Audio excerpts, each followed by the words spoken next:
pelas misericórdias de Cristo, nós nos entregamos na Tua mão, numa dependência total, exclusiva do Senhor, pedindo que de alguma maneira maravilhosa e mesmo miraculosa, que possamos ouvir hoje aqui a voz de Jesus Cristo. Possamos ouvir a Tua voz e dar ouvidos às Tuas palavras. Ó Deus, abençoa-nos a todos aqui e glorifica o Teu nome em nossas vidas.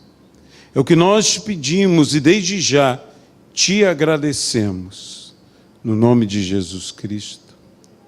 Amém e amém. Eu convidaria você a abrir a sua Bíblia em Apocalipse, capítulo de número 4.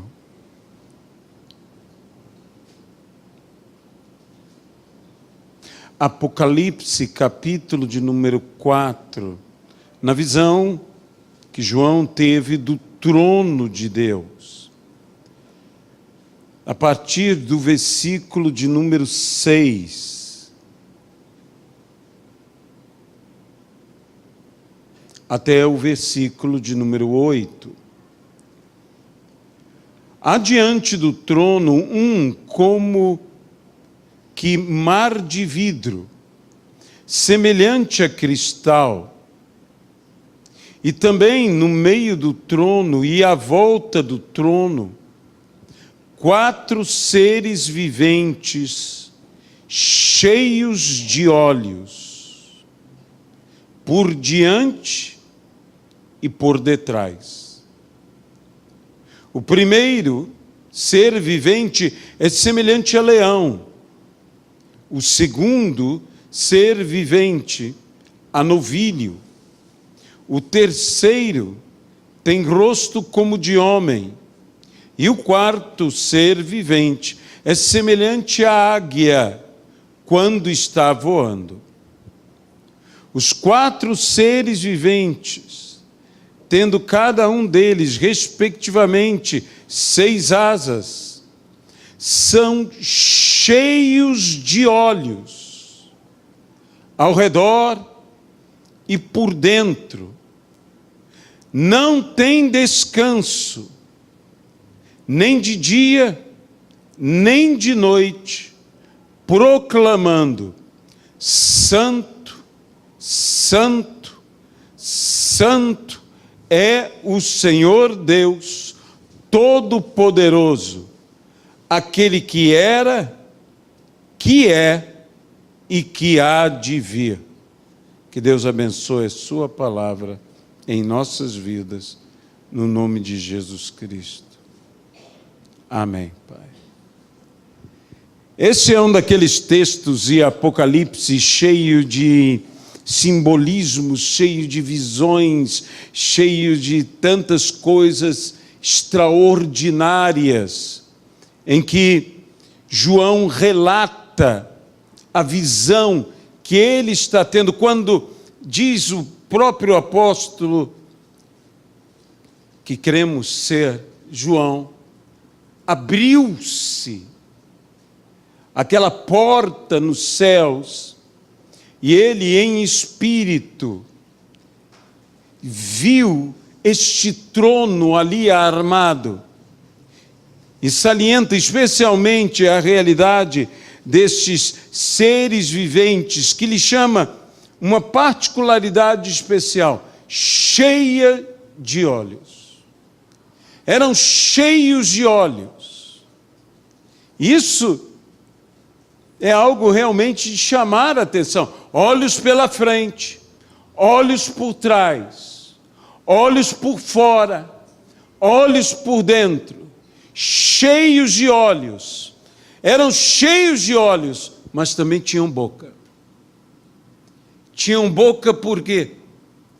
Porque dia e noite não se cansavam, não cessavam de proclamar algo: Santo, Santo, Santo é o Senhor Deus, o Todo-Poderoso, aquele que era, aquele que é e que há de vir. Era isso que estes seres viventes cheios de olhos proclamavam, que incessantemente proclamavam, que incansavelmente proclamavam, ininterruptamente proclamavam, quer de dia, quer de noite, eles, sem se cansar, proclamavam: Santo, Santo, Santo é o Senhor Deus Todo-Poderoso, aquele que era, aquele que é e o que há de vir.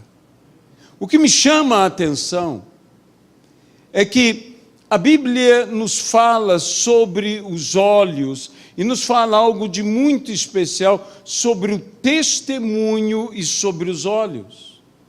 A Bíblia diz: daquilo que vimos, disto testemunhamos. Uma outra maneira de se traduzir esse texto é: aquilo que vimos, disto falamos. Falamos o que vimos, relatamos o que vimos, testemunhamos o que vimos. E sabemos que o nosso testemunho é verdadeiro, porque o que os nossos olhos viram, disto testemunhamos, disto falamos. O que os olhos veem, enchem os nossos corações. E o que está cheio o nosso coração, isto fala a nossa boca. De modo que eu quero apenas chamar uma atenção a um detalhe nesse texto: tendo tantos olhos e podendo ver tantas coisas, porque com tantos olhos podiam ver tantas coisas, podiam ver muitas coisas à frente, poderiam ver muitas coisas atrás, poderiam ver muitas coisas à direita e muitas coisas à esquerda, muitas coisas de fora e muitas coisas de dentro, mas não obstante ter tantos e tantos olhos, só viam uma coisa: a santidade de Deus.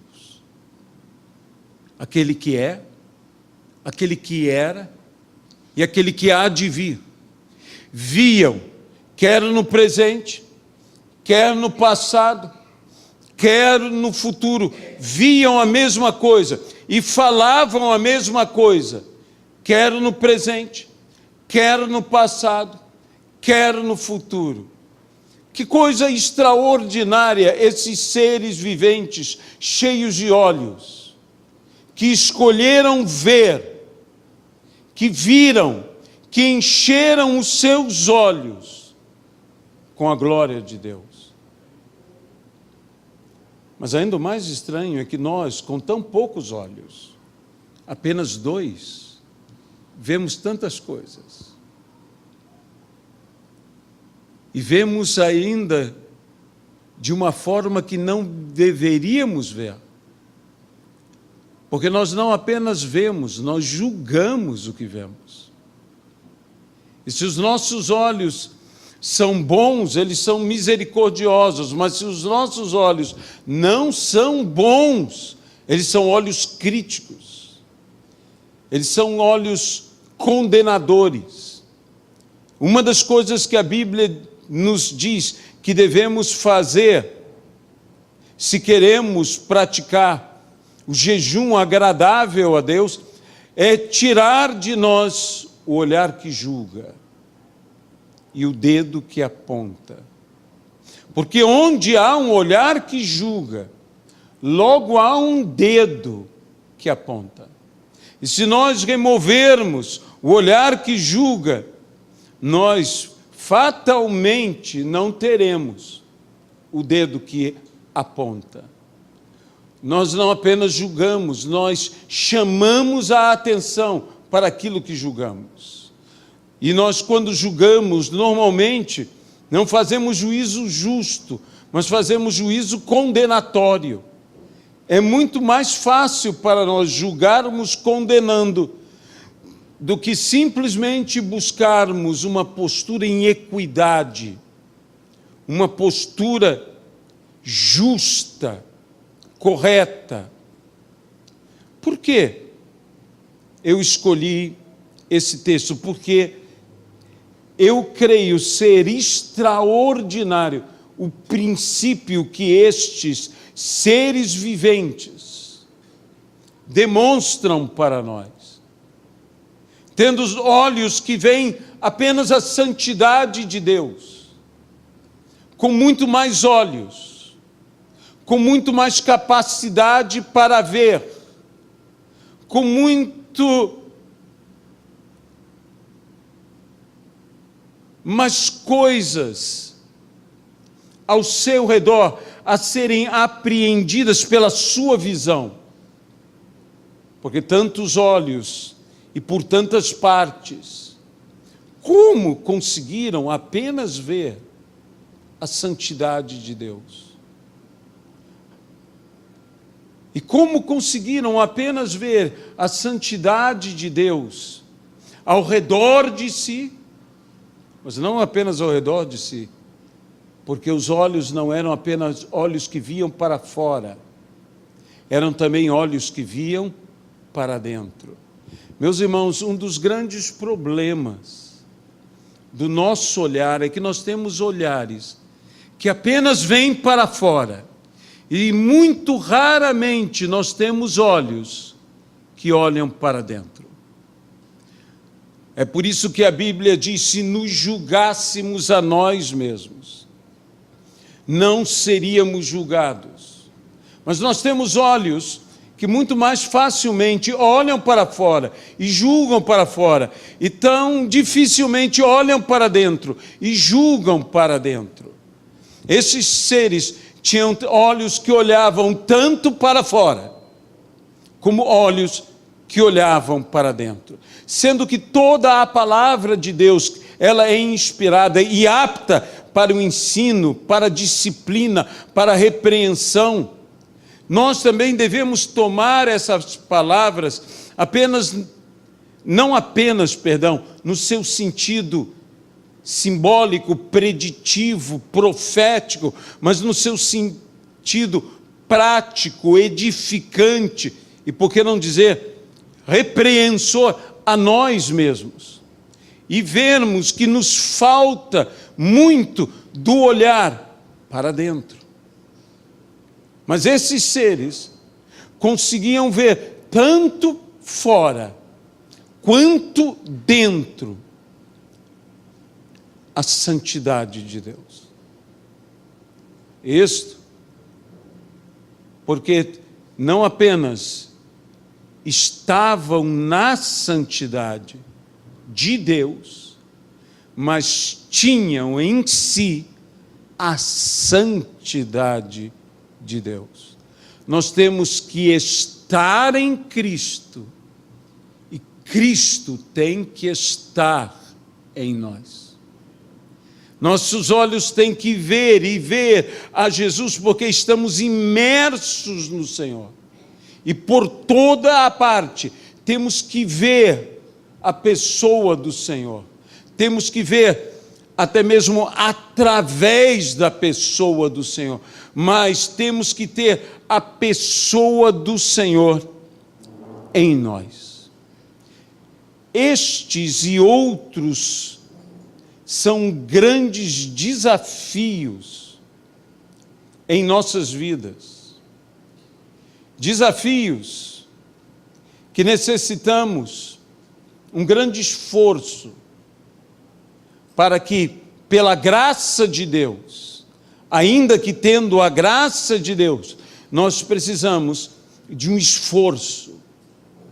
Nós também precisamos, como esses seres, incansáveis. Incansáveis. Essa é uma das palavras-chave deste texto.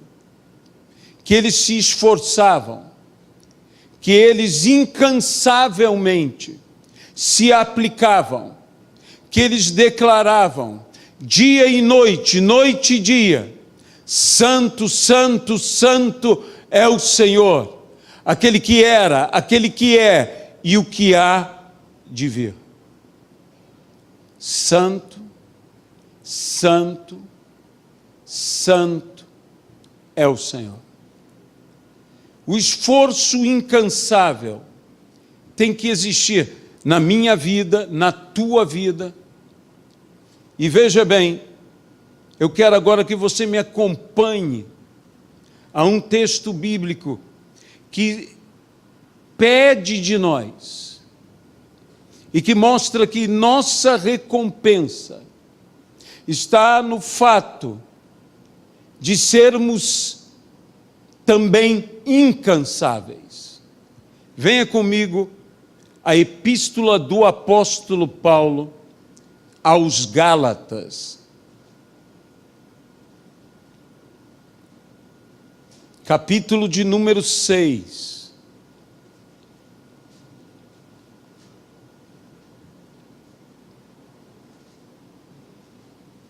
Versículo 6.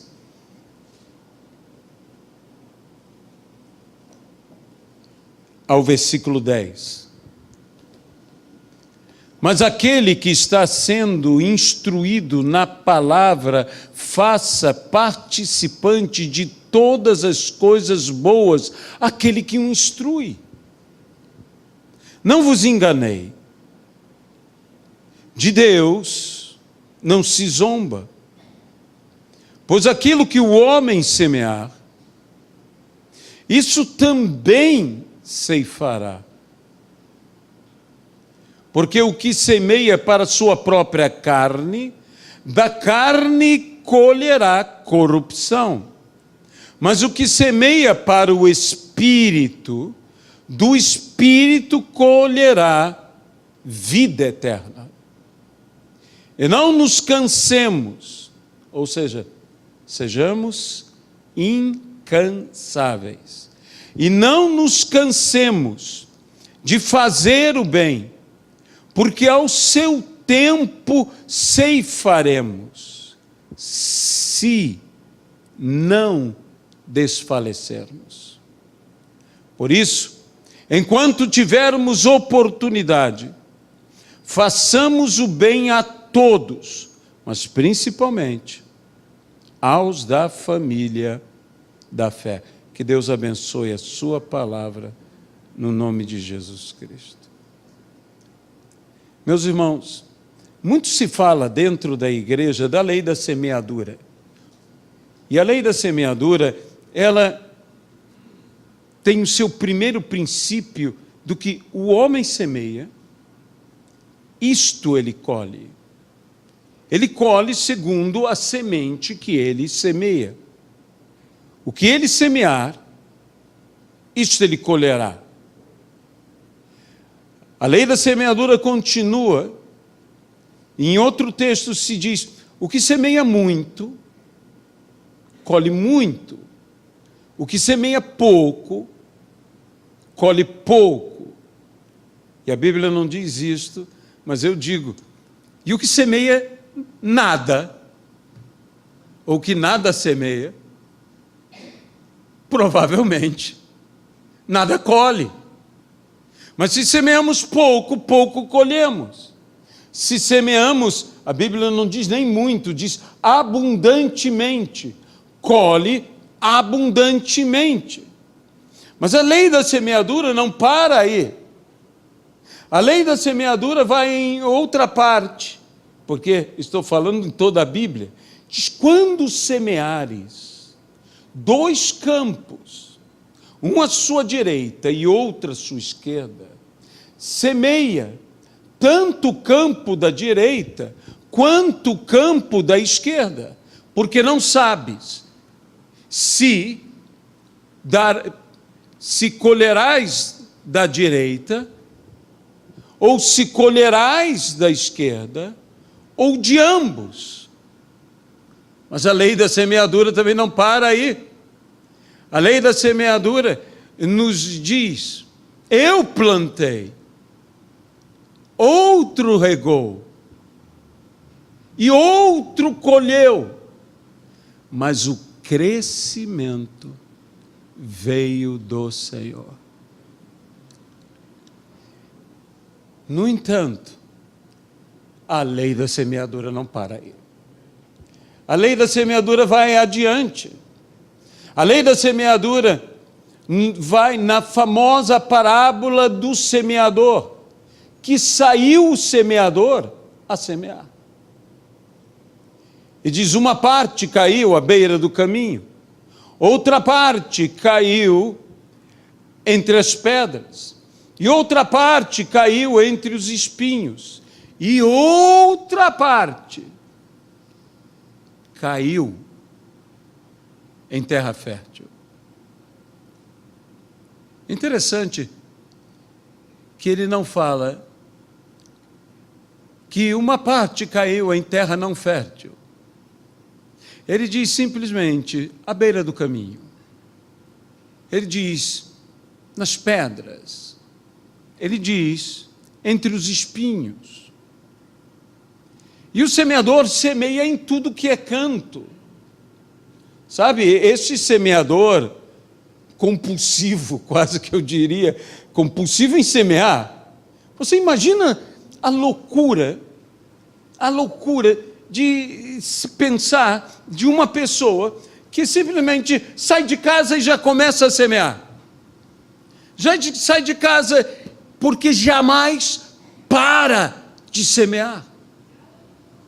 Que semeia na estrada, que semeia nas pedras, que semeia entre os espinhos, e que semeia onde tinha que semear, na terra fértil. Mas a Bíblia, na lei do semeador, também não para aí. Porque não apenas mostra que o semeador deve semear em todo lugar, mas diz que nós devemos colocar a mão no arado e arar a terra. De modo que não basta semear, há de se arar a terra. E quando eu aro a terra, eu tiro as raízes. Quando eu aro a terra, eu tiro as pedras. Quando eu aro a terra, eu faço a terra respirar, eu revolvo a terra. Quando eu aro a terra, eu trabalho a terra. Não apenas trabalho arando, mas o agricultor aduba a terra, fertiliza a terra. Há um trabalho incansável. E se nós não esmorecermos, se nós não desmaiarmos, se nós não desfalecermos, como a palavra do Senhor diz, nós colheremos.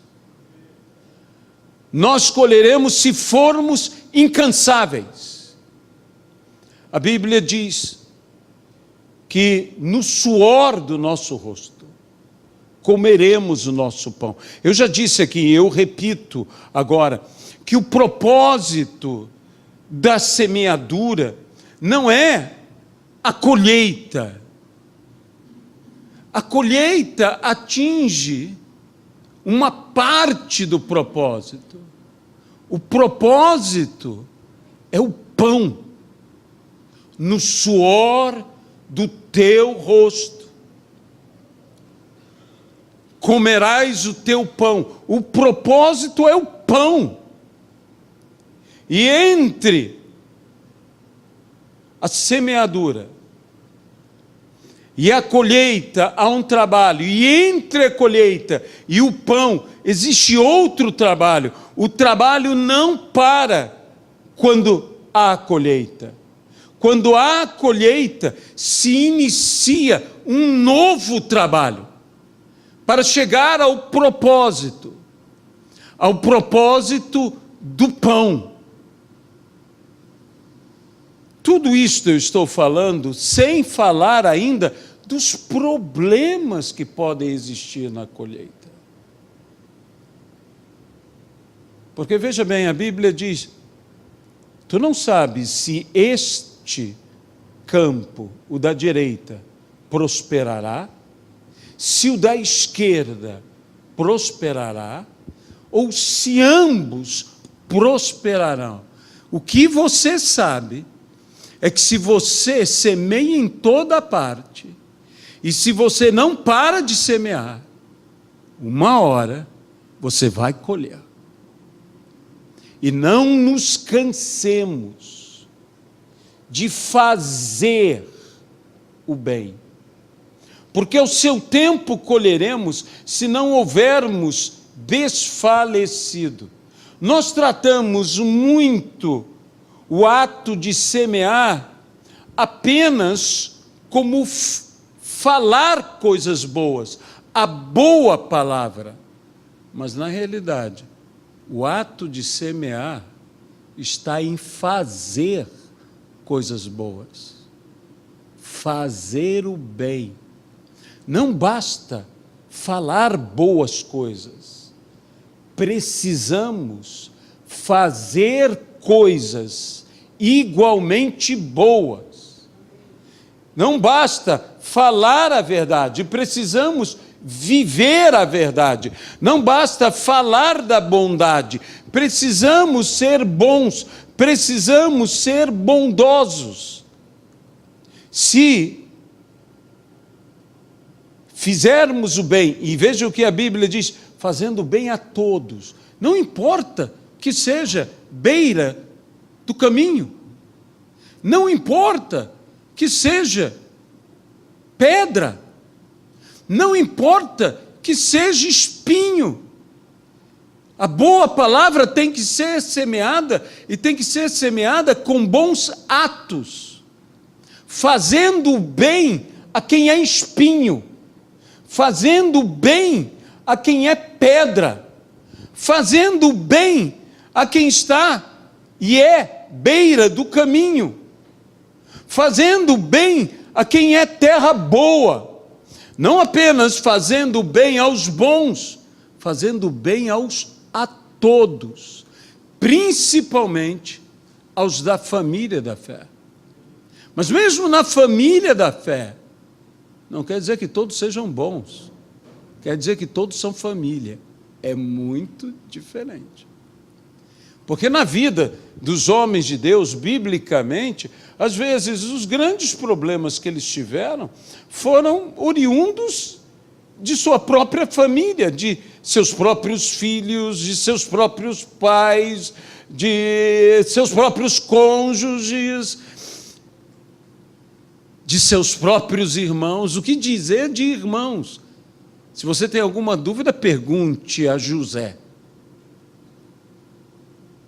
Se você tem alguma dúvida, pergunte a Jacó. Se você tem alguma dúvida, pergunte a Abel. Eram irmãos. Todos irmãos, tudo família. Tudo boa gente. Tudo família. Mas na família da fé também temos problemas. Disse eu uma vez, eu quero repetir, porque eu creio nisso de todo o meu coração. Você não pode querer ser pastoreado pelo bom pastor fora do rebanho do bom pastor. E esse é que é o problema, é que o pastor é bom, é boníssimo, é Jesus. Mas o rebanho não é tão bom, mas é dele. Nesse rebanho, há muitos que são bodes, cabras, não é só ovelha e carneiro. E ovelha também tem os seus temperamentos, e ovelha também tem os seus problemas. Então, há dificuldades no rebanho, mas nós não podemos dizer, pastoreia-me, porque a única ovelha fora do rebanho, biblicamente falando, é a desgarrada, que o pastor tem que ir buscá-la, tem que ir atrás dela. Mas, meus irmãos, Nós nunca tivemos e nunca teremos, e espero que ninguém aqui tenha, problema com o bom pastor. O bom pastor é maravilhoso. Eu não estou falando deste bom pastor, que nem é tão bom assim. Eu estou falando do verdadeiro bom pastor, do pastor de nossas almas, de Jesus Cristo, nosso Senhor, nosso Salvador, daquele que deu a sua vida por todos nós, do verdadeiro, do único bom pastor. Como nós o amamos, como nós o louvamos, como nós somos apaixonados por eles. Mas há umas ovelhas, há membros do rebanho que fazem um problema na nossa vida. E a Bíblia diz: não se canse. Em outras palavras, não desista de ser bom. Sabe, ser bom, fazer o bem, é algo que cansa. Pode ter certeza que cansa. Ser bom cansa. E nós até temos, no meio popular, aquela palavra que tantos dizem: cansei de ser bonzinho. Não canse. Continue sendo bonzinho. Porque há recompensa para os bonzinhos. Há recompensa para aqueles que fazem o bem. Nós precisamos aprender o princípio de sermos incansáveis. Os que não desistem. Os que vão firme no propósito até o fim. Nesses dias eu estava orando ao Senhor. E Deus me trouxe ao meu coração a memória da lei da semeadura. Tudo isso foi sendo aberto diante de mim. E principalmente o esforço. Sabe, eu admiro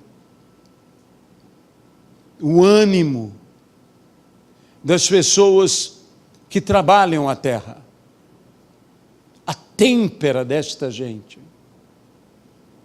Recentemente nós tivemos essas inundações que aconteceram no sul do Brasil, e várias plantações, especialmente de arroz, que arroz necessita de água, mas nem tanto. Foram perdidos. Um dos homens falava de 90% de perda.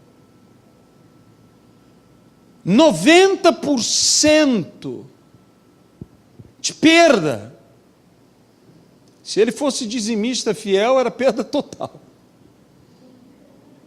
90% de perda. De perda. E a pessoa faz aquela pergunta: e agora? O que você irá fazer? Bem, quando as águas baixarem, vamos recomeçar tudo. Meus irmãos, as nossas colheitas dependem de tantas coisas, de tantos fatores,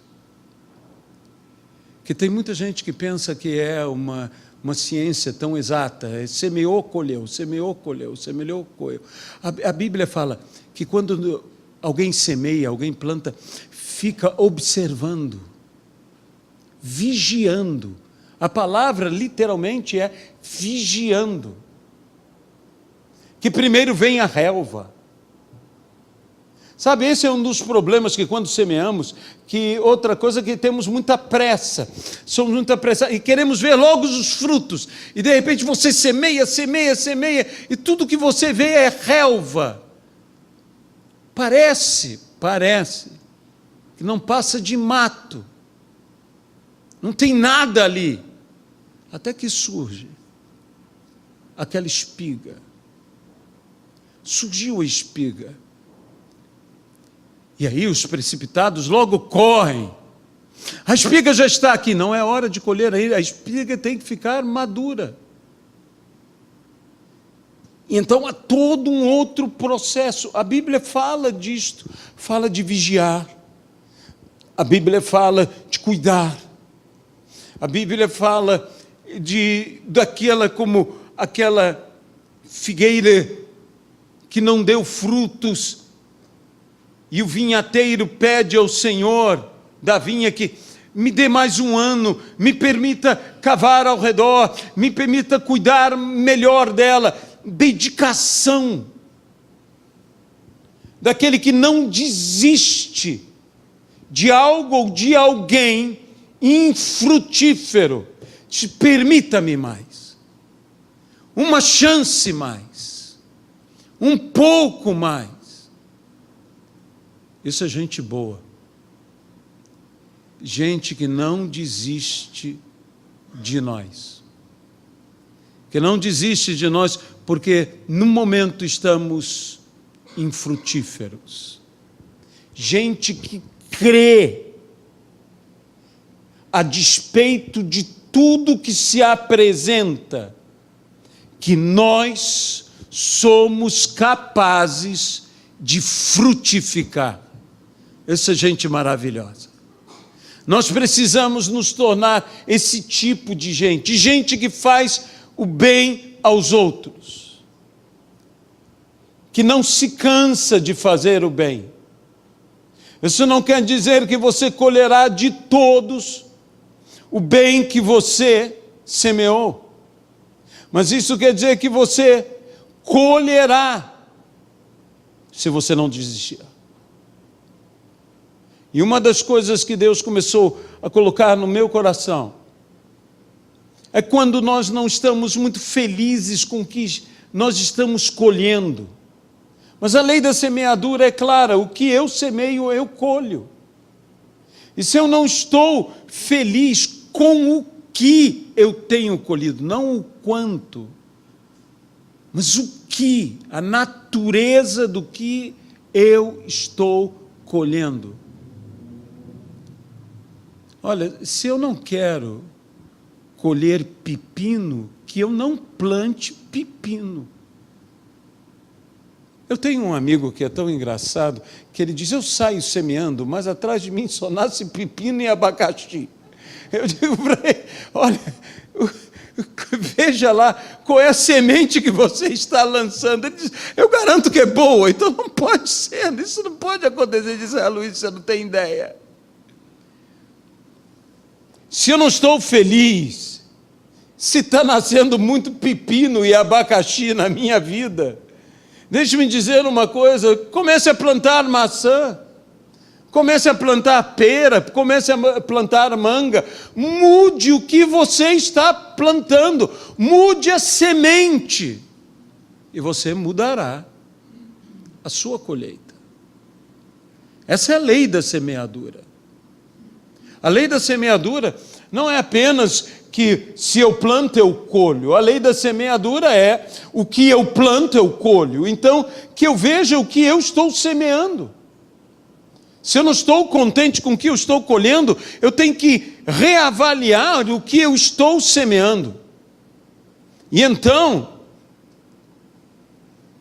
eu colherei outras coisas. Se eu tenho um propósito de colheita, eu tenho que semear com aquele propósito. E eu tenho que escolher as sementes. Veja, a lei da semeadura nos fala também de escolher as sementes. Não apenas de escolher a melhor semente, porque isso é o correto. Se você quer a melhor colheita, use a melhor semente. Quando alguém prepara uma sementeira, que é o lugar aonde se guarda a semente, esse alguém toma os grãos e entre os grãos escolhe os melhores grãos para que esses grãos sejam as sementes.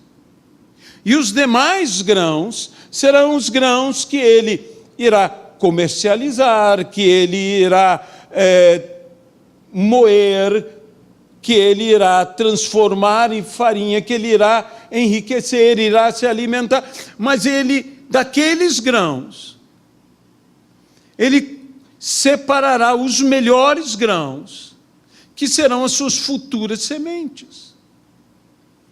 Então, se eu quero, não apenas o que eu quero, mas o que eu quero na melhor qualidade possível, eu tenho que semear corretamente, mas o melhor que eu tenho. E aí eu terei uma colheita extraordinária. Isso é tudo trabalho incansável. Há de se suar para colher. Se eu não estou satisfeito com a quantidade que eu tenho colhido, eu tenho que mudar a quantidade que eu tenho semeado. É a lei da semeadura. Mas a lei da semeadura se aplica de uma outra maneira. Se eu quero chegar, ou se eu quero alcançar o que ninguém jamais alcançou, chegar onde ninguém jamais chegou, eu tenho que estar disposto a fazer o que ninguém jamais fez. Meus irmãos, se nós não tivermos esse propósito, veja bem, o propósito de uma obra, de um ministério, se nós queremos fazer um ministério, se nós queremos fazer uma obra, se nós queremos dar um testemunho neste mundo como indivíduos, como igreja, como ministério, se nós queremos chegar onde ninguém chegou, se nós queremos fazer o que ninguém jamais conseguiu fazer, nós temos que estar dispostos a fazer o que ninguém jamais fez, a nos esforçar como ninguém jamais se esforçou, a orar como ninguém jamais orou, a nos consagrar a Deus como que ninguém jamais se consagrou, a testemunharmos, a vivermos uma vida, um testemunho de vida, como ninguém jamais viveu. O problema e o desafio é este. É por isso que poucos fazem. Sabe, meu amigo Carlos Belar tem uma frase que seus pastores, seus copastores, colocaram em seu gabinete, que foi uma frase que ele próprio disse, e eles tomaram aquela frase. Se fosse fácil, todos estariam aqui. Essa é a frase do meu amigo Carlos Belar, que está no seu gabinete, que está ali para lembrá-los que não é fácil. Se fosse fácil, todos estariam aqui. É interessante vermos dentro do nosso mundo, especialmente o nosso mundo renovado, o nosso mundo pentecostal, sabe, às vezes nós somos tão almáticos, nós somos tão alma, tão emoções. Isso não é algo ruim. Mas quantas vezes eu vejo uns pedidos estranhos de oração. Eu tive a oportunidade de estar com Marcos Witt, lá na Argentina, numa ocasião. E Marcos Witt, na ocasião, estava contando sobre um episódio de um rapaz, um desses rapazes cheios de fé, cheios de vontade e tudo mais, e querendo, dizendo, Marcos Witt, eu também tenho um ministério de louvor e adoração, e eu queria que você colocasse as suas mãos sobre mim e pedisse que a unção que está em você venha sobre mim. Eu sei o que é isso, por que as pessoas falam isso, eu entendo até, mas isso é um negócio um pouco absurdo, se a gente parar para pensar. Porque, veja bem, as 10 virgens lá estavam com o seu azeite, 5 delas com seu azeite a mais, as prudentes, e as imprudentes disseram que para dá-nos um pouco do seu azeite. E ela disse, não, para que não falte nem a nós, nem a vocês. É interessante como as pessoas pedem a nossa unção. Não, vá você comprar a tua. Foi o que as prudentes disseram às nécias. Vão comprar a de você. Nós chegamos para um homem como esse, porque é um referencial, Marcos Witt, e falamos, por favor, dá para que eu tenha o que você tem. E Marcos Witt disse que não recusou orar por ele. E Marcos Witt colocou a mão na cabeça dele e disse, ó Senhor, dá a ele o que ele está pedindo. Que ele passe 10 horas no piano como eu passei, sendo forçado pela minha mãe a estudar até que os meus dedos sangrassem. E o rapaz falou, o senhor está me abençoando mesmo? Ele disse, não, se você quer o que eu tenho, eu vou te ensinar o caminho por onde eu fui. Foi assim, foi difícil, não foi fácil. Eu fui rejeitado, eu fui humilhado, eu sofri. Hoje eu estou aqui, mas eu passei por muitas coisas. E todas essas coisas pelas quais eu passei, foi o que me tornou a pessoa. Que me tornaram a pessoa que eu sou. Então, se você quer essa unção, você tem que estar disposto. Sabe, quando nós pensamos no azeite, eu conheci um produtor de azeite, um senhor holandês, e ele até me presenteou com a primícia de uma prensada, primeiro azeite, mais virgem que esse, impossível. E eu disse, isso gerou curiosidade, eu não sei se você é curioso, mas eu sou curioso. E eu olhei assim e disse, me diz uma coisa, qual é a melhor azeitona para fazer azeite? Qual que você acha que é melhor? A gente às vezes imagina, porque tem vários tipos de azeitona, e vários tamanhos de azeitona, né?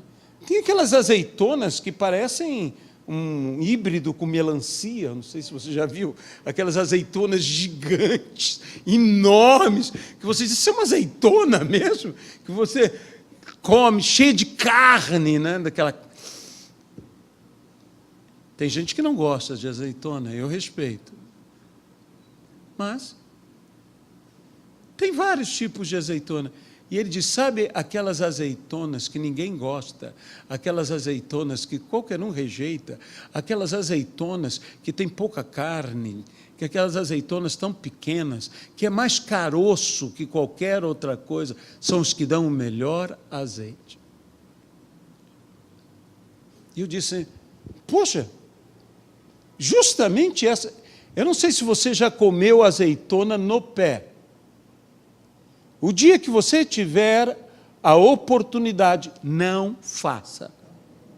Porque é horrível. É horrível. A azeitona é horrível. No pé ela é horrível. Não, aquilo não é uma maçã, é uma azeitona. E não é à toa que a azeitona você vê ela mergulhada, ela ali no pote, ela ali encharcada, ela ali bem hidratada, ela ali com muita coisa que vai fazer ela assumir um melhor gosto. Porque na realidade, meus irmãos, o óleo não vem da polpa, vem do caroço. E por aí você imagina a prensa. Porque esmagar a polpa, que também tem óleo, tá? É uma coisa. Esmagar o caroço, para que até do caroço tem que ter pressão. Tem que ser forte.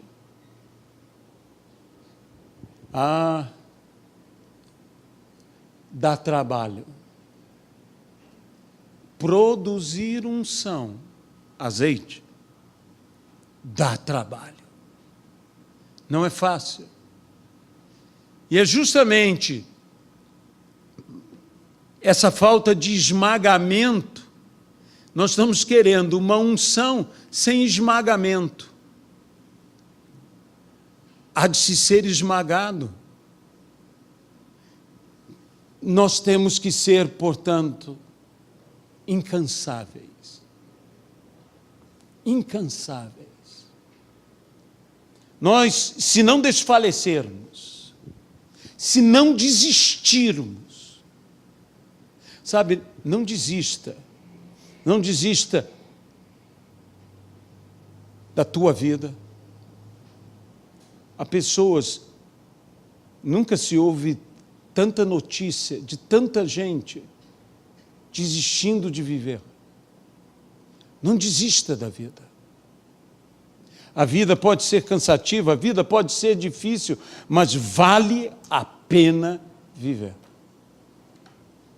E com Cristo vale muito mais a pena viver.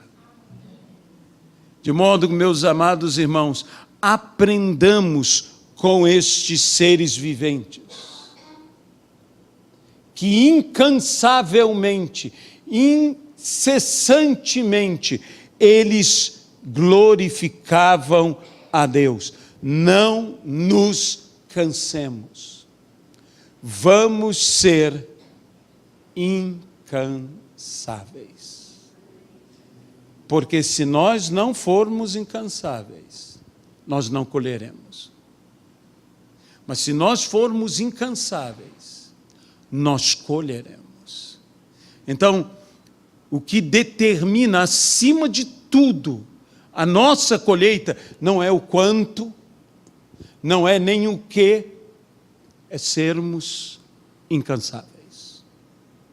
Não cansemos de fazer o bem a todos, principalmente aos da família da fé.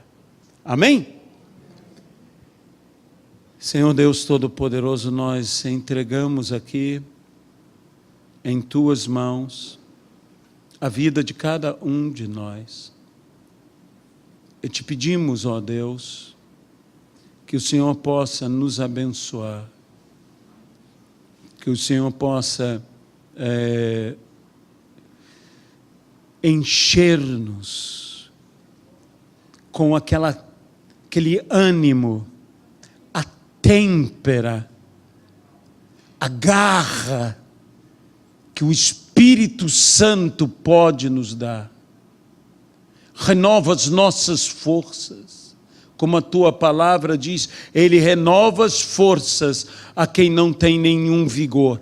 Que não desistamos jamais. Porque é certo que colheremos. Que façamos o que ninguém jamais fez. Que nos apliquemos como ninguém jamais se aplicou. Para que possamos chegar onde ninguém jamais chegou. No nome de Jesus Cristo, ó Pai. Amém e amém.